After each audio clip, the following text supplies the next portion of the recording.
اللهم إني أعوذ بك من العجز والكسل اللهم إني أعوذ بك من العجز والكسل والجبن والبخل والهرم والقسوة والغفلة والذلة والمسكنة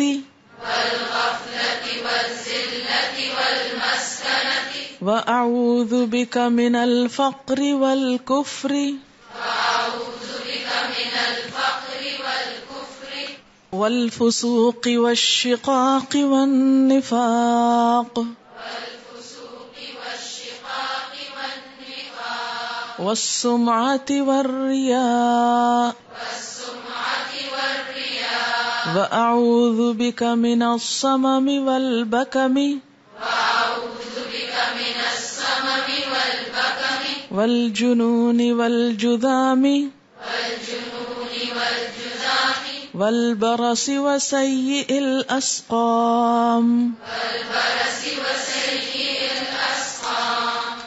اللہم اے اللہ انی اعوذ بکا بے شک میں تیری پناہ چاہتی ہوں من العجزی عاجزی سے والکسلی اور سستی سے والجبنی اور بزدلی سے والبخلی اور بخیلی سے والحرمی اور بڑھاپے سے والقسوتی اور سختی سے والغفلتی اور غفلت سے والذلتی اور ذلت سے والمسکنتی اور مسکینی یا مفلسی سے وَأَعُوذُ بِكَ اور میں تیری پناہ چاہتی ہوں من الفقر فقر محتاجی سے والکفر اور کفر سے والفسوقی اور نافرمانی سے والشقاقی اور مخالفت سے والنفاقی اور منافقت سے والسمعتی اور بری شہرت سے والریائی اور دکھاوے سے وَأَعُوذُ بِكَ اور میں تیری پناہ چاہتی ہوں من الصمم بہرے پن سے والبکم اور گنگا ہونے سے والجنونی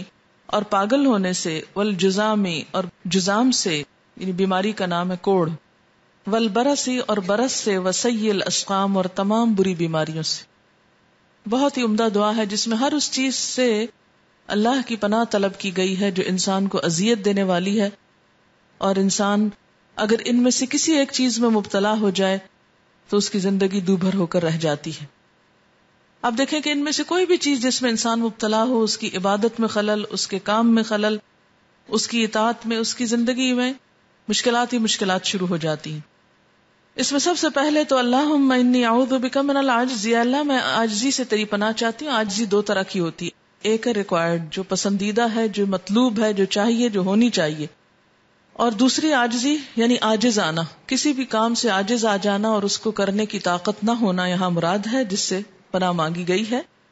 والکسل اور سستی سے، کیونکہ ہر چیز میں سستی انسان کو پیچھے لے جاتی ہے.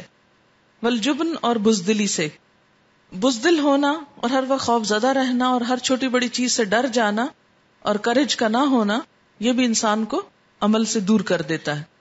والبخل اور کنجوسی، والحرم اور بڑھاپا، ایسا بڑھاپا کہ جس میں انسان اپنی جان سے بھی عاجز آ جائے. والقسوتی اور سختی یعنی دل کی سختی مراد ہے کہ انسان کو کسی پہ رحم نہ آئے اور کوئی بھی نیکی کے کام میں اس کا دل نہ جھکے. والغفلتی اور غفلت، والذلتی ذلت رسوائی، والمسکنتی اور محتاجی.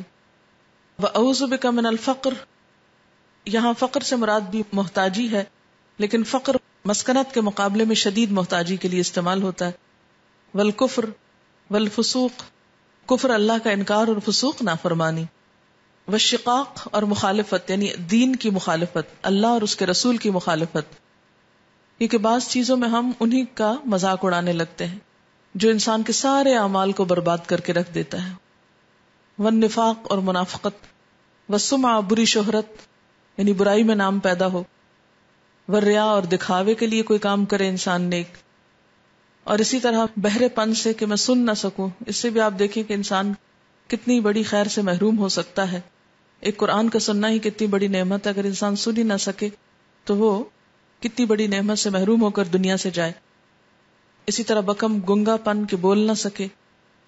دیکھیں کتنی بڑی نعمت ہے کہ ہم اللہ کا ذکر کر سکتے ہیں. اگر ہم بول نہ سکتے ہوتے تو نماز، قرآن، کوئی بھی چیز جو خیر کی چیزوں میں سے ہے، یا کوئی حق بات کہنا، یا اپنے غم، غصے یا محبت کا اظہار، کیونکہ زبان ایسی چیز ہے جو اللہ تعالیٰ نے انسان کو دی اور اسے اس خصوصیت کی وجہ سے تمام دوسرے جانوروں اور مخلوقات سے زیادہ اعلی مقام دیا.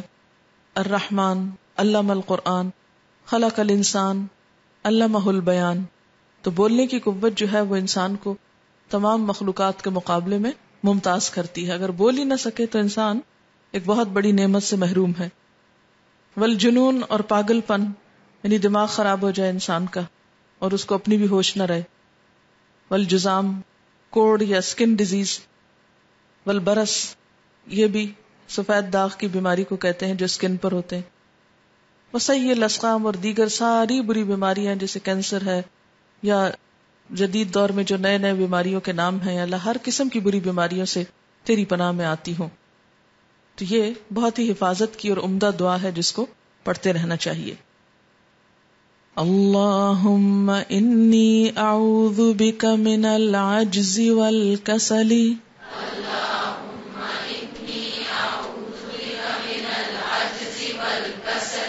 والجبن والبخل والحرم والقسوة والغفلة والذلة والمسكنة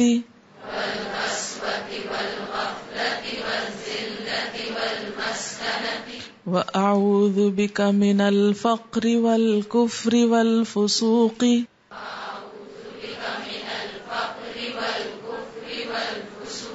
والشقاق والنفاق والسمعة والرياء وأعوذ بك من الصمم والبكم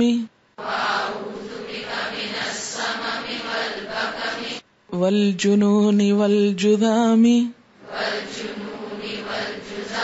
والبرص وسيء الأسقام